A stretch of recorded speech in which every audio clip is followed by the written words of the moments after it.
right, 8th graders, we're going to continue in your packet on 4.3. We are almost done. And the first question is, what is true about an equilateral triangle? So, an equilateral triangle means that all of the sides are equal. And so, if all of the sides are equal,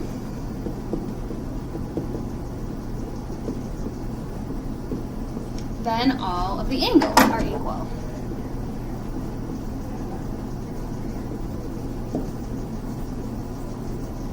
So this corresponds to that, this corresponds to that, and this corresponds to that. And you know that the three angles of a triangle add up to 180 degrees, and if you divide that by 3, you get 60. So now we know that all of these angles are 60 degrees. So angle CAP is right here, and the question explains that this bisects it. That means it cuts it exactly in half. So that means that these are both 30-degree angles. 30 degrees. And then CPA, that's this angle right here, so that's 90 degrees. And BAP is right here. That's yet another 30-degree angle. And BPA is right here, and that's another 90-degree angle. And CP and BP are these two, and since the question is stating that this is a bisector, those would also be equal or congruent.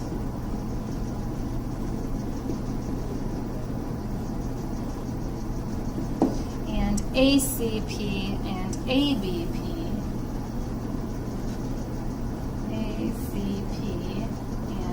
BP are also equal or congruent, and they're also 60 degrees.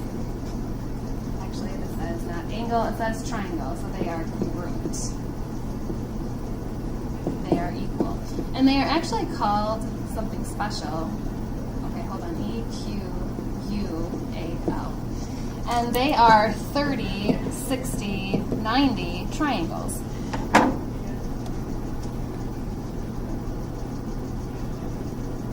So the next question says that all of the lengths of the sides are 4.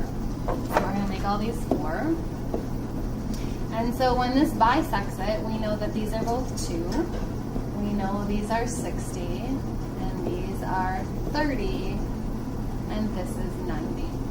So since these triangles are equal, I'm just going to take this triangle, I'm just going to redraw it right here. So we're just looking at one triangle.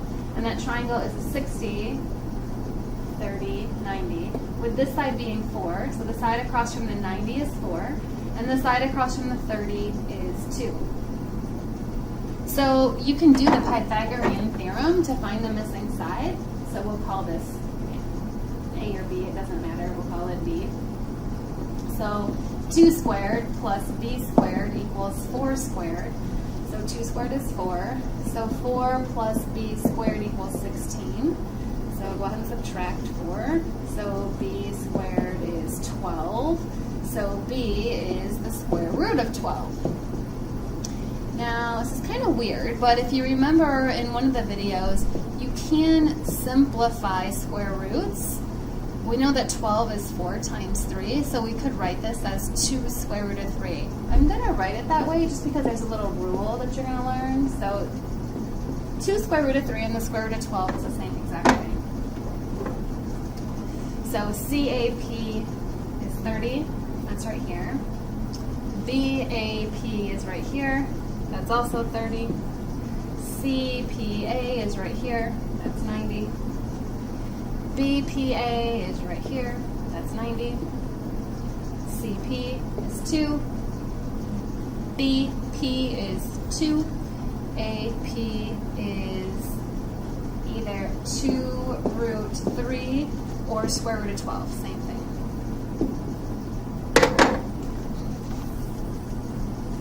Okay, we're gonna do this with the letter S.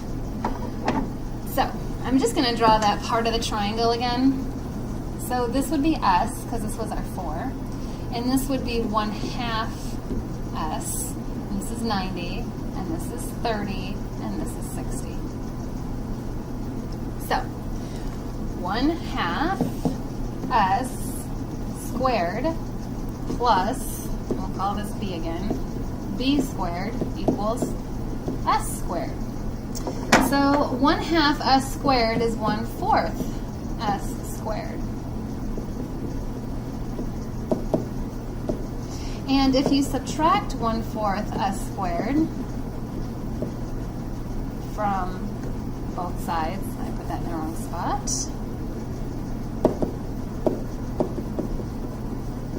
you would get that B squared equals 3/4 S squared. And to solve for B, you would square root both sides. So B squared, or B, because you just square rooted it.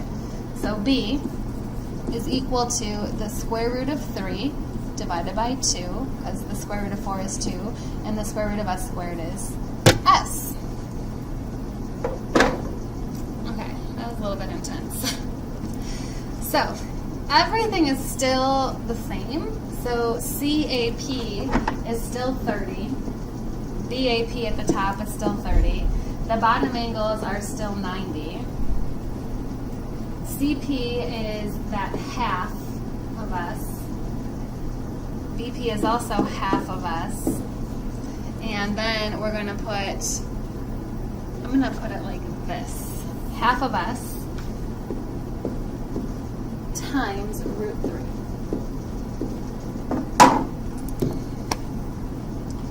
Okay, I'm going to do this with another number. I think it's a little bit easier, and that number is 2. So before we do this problem, let's do this one more time, not answering all those questions. So the side across from the 90 is 2. The side across from the 30, you're noticing, is always half, so that would be 1.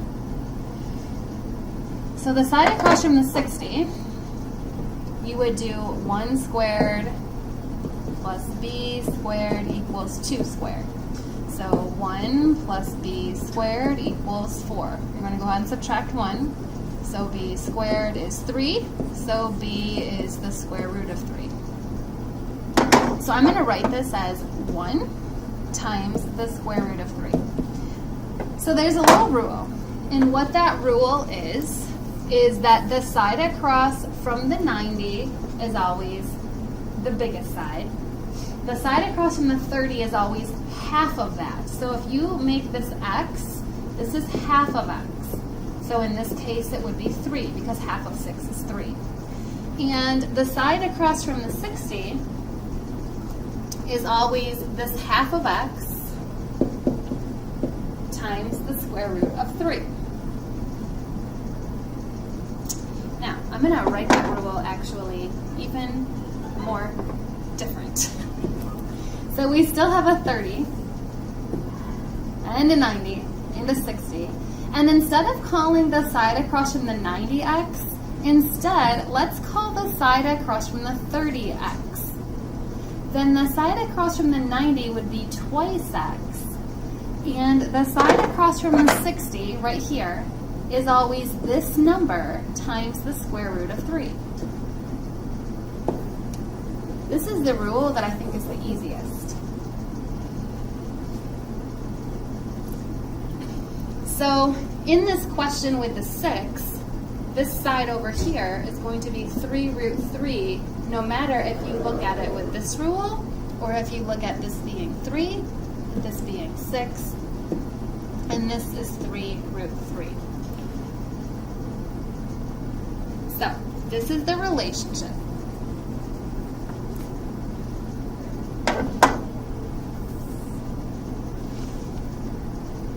I'm just going to do some practice triangles. So you can just copy these down. The side across from the 90 we'll say is 10. So that would be what's given to you. So then you would know the side across from the 30 is half that. And the side across from the 60 is that number times the square root of 3. That's all you're doing. I'm going to draw a different problem. Again, it still has to be the 30, 60, 90. This time we'll say that the side across from the 30 is 7. That means the side across from the 90 is twice that number.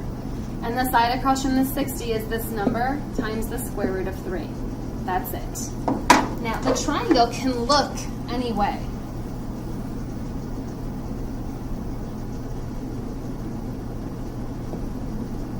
If you know the side across from the 90 is 24, I should have made that the same color. So you're given everything in black.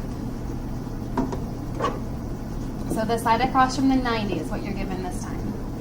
The side across from the 30 is half that.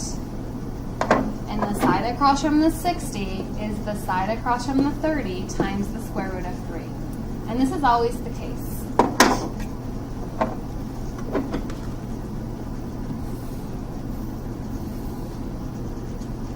A different way of drawing it.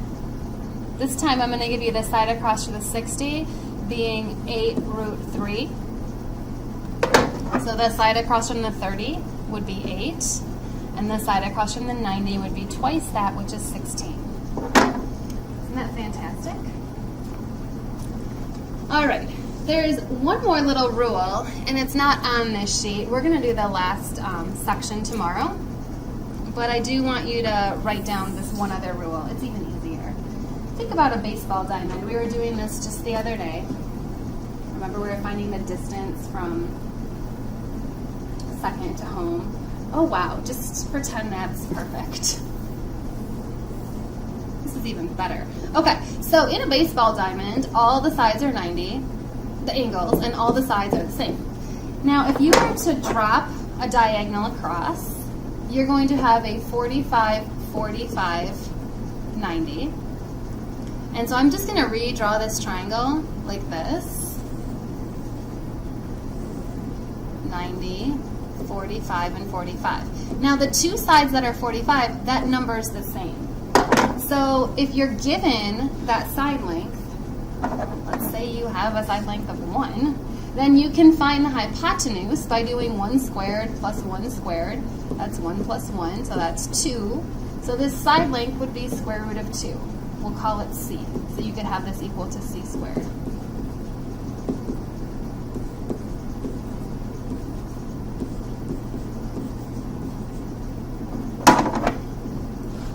Okay, so the rule for the 45, 45, 90 is just that. Both of the sides across from the 45 are x, and the side across from the 90 is x times the square root of 2.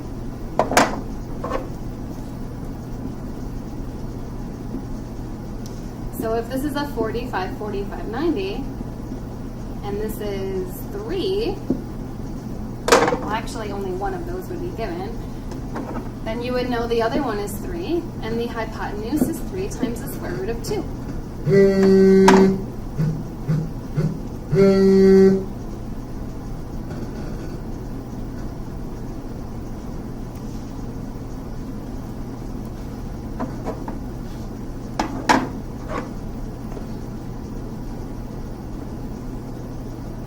Here's another 45, 45, 90. Let's say the hypotenuse is 11 square root of 2. You would know both of the side lengths are 11. So what these rules are for is if you have a right triangle and you have 2 side lengths, you can do the Pythagorean theorem to find the third.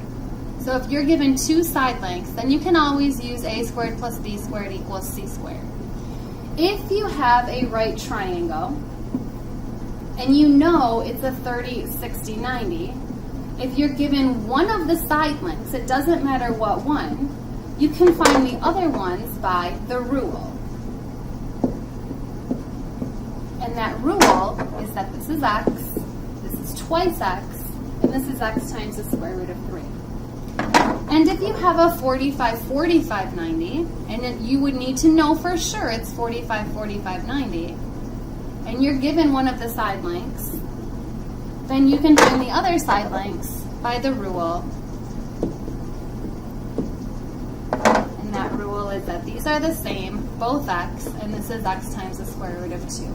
We're going to do a bunch of sheets practicing these rules and making them stick. So that's just sort of an introduction. You need to make sure this makes a little bit of sense, this little formula and this little formula.